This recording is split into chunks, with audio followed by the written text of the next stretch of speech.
Day of the Dragon King by Mary Pope Osborne. Chapter 5 The Scholar. It's a book from our country, said Jack. Your books are made of bamboo, but ours are made of paper. Actually, your country invented paper, but later, in the future. The man looked confused. Never mind, said Annie. It's for reading. It's for learning about faraway places. The man stared at them. Tears filled his eyes. What's wrong? Annie asked softly. I love reading and learning, he said. So do I, said Jack. The man smiled. You don't understand. I am dressed as a farmer, he said. But in truth, I am a scholar. What's a scholar? Said Annie. We are great readers, learners, and writers, he said. We have long been the most honored citizens in China. The scholar's smile faded. But now scholars are in danger, he said, and many of us have gone into hiding. Why? Said Jack. The Dragon King is afraid of the power of our books and learning, said the scholar. He wants people to think only what he wants them to think. Any day he may order the burning of the books. Annie gasped.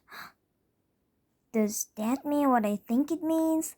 Said Jack. The scholar nodded. All the books in the Imperial Library will be burned, he said. That's rotten, said Annie. Indeed, it is, the scholar said quietly.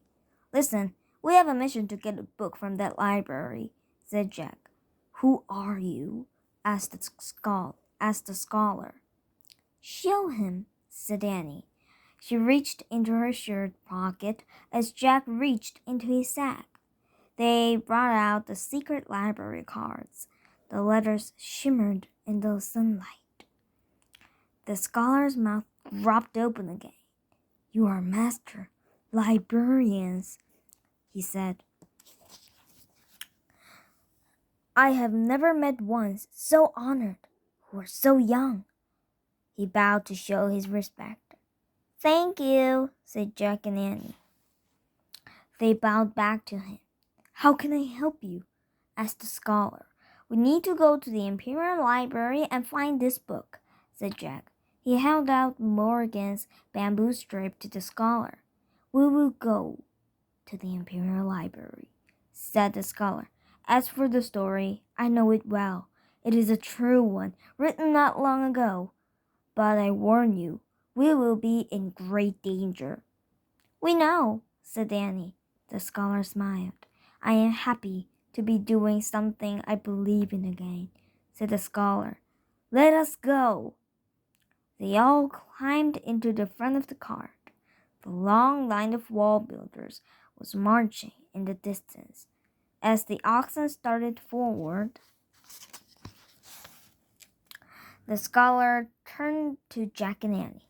Where are you from? He asked. Frog Creek, Pennsylvania, said Annie.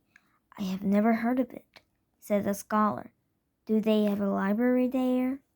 Oh, sure, there's a library in every town, said Jack. In fact, there are probably thousands of libraries in our country. And millions of books, said Annie. And no one burns them. Right, said Jack. Everyone gets to go to school to learn to read them. The scholar stared at him and shook his head. It sounds like paradise, he said. Chapter 6 The Dragon King. The ox cart bumped across the wooden bridge that crossed over a moat. Then it passed guards standing by giant wooden gates. Are the gates ever closed? Jack asked. Oh, yes, every day at sunset, said the scholar. When the gong sounds, the gates close. The bridge comes up, and the city is sealed shut for the night. I guess visitors have to leave before that happens, Annie said, or they'll be stuck here for the whole night, right? Yes, said the scholar. The cart bumped between the city gates. Rows of small houses were bunched together on either side of the street. They were made of mud with straw roofs. People cooked over outdoor fires. They washed their clothes in wooden pots. As the ox cart bumped along, the houses got larger. These were made of painted wood and pottery tiles. They all had curved roofs. Why are those roofs like that? Asked Jack. To keep away the bad spirits, said the scholar. How do they do that? said Annie. The spirits can only travel in straight lines, said the scholar. Wow, whispered Annie. The cart went by some open tea shops. Then it passed a large market square filled with stalls and shoppers. People were buying and selling fish, chickens, firewood, wagon wheels, silk clothes, furs, and jade jewelry. Some people were lined up at a stall filled with tiny cages. What's for sale there? Said Annie. Crickets, the scholar said. They make good pets. You can feed them tea leaves and enjoy their delicate song. The cart moved on toward the Dragon King's walled palace. They stopped in front of the palace gates. Grain delivery! The scholar shouted up to the guard at the tower. The guard waved them through. Inside were beautiful gardens and huge mounds of earth surrounded by a low brick wall. That is the imperial burial grounds, said the scholar, pointing at the mounds. Who is buried there? Asked Jack. The ancestors of the Dragon King, said the scholar. What are ancestors? Annie asked. They are the people in your family who lived before you, said the scholar. Someday the Dragon King himself will be buried there. 300,000 workers have been building his burial tomb. Oh, man, said Jack. He looked over his shoulder at the burial grounds. He wondered why it took so many workers to build the tomb. No, said the scholar. Jack wheeled around. What's wrong? He asked. The scholar pointed at the palace courtyard. A dark cloud of smoke was rising into the sky. Fire, said the scholar. The books, said Jack. Hurry, said Annie. The scholar snapped the reins. The oxen trotted up the stone path.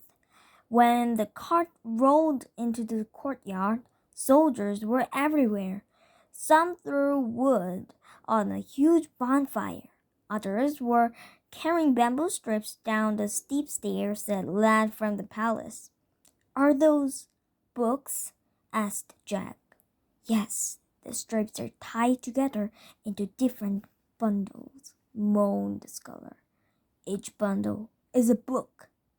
Look, said Annie, pointing to the palace entrance. Stepping outside was a man in a rich, flowing robe and a tall hat. Jack knew him at once. The Dragon King! What will happen next? Let's figure that out the next time, okay? Did you like my story? Then push the thumbs up sign or the subscribe button. Bye! Thank you!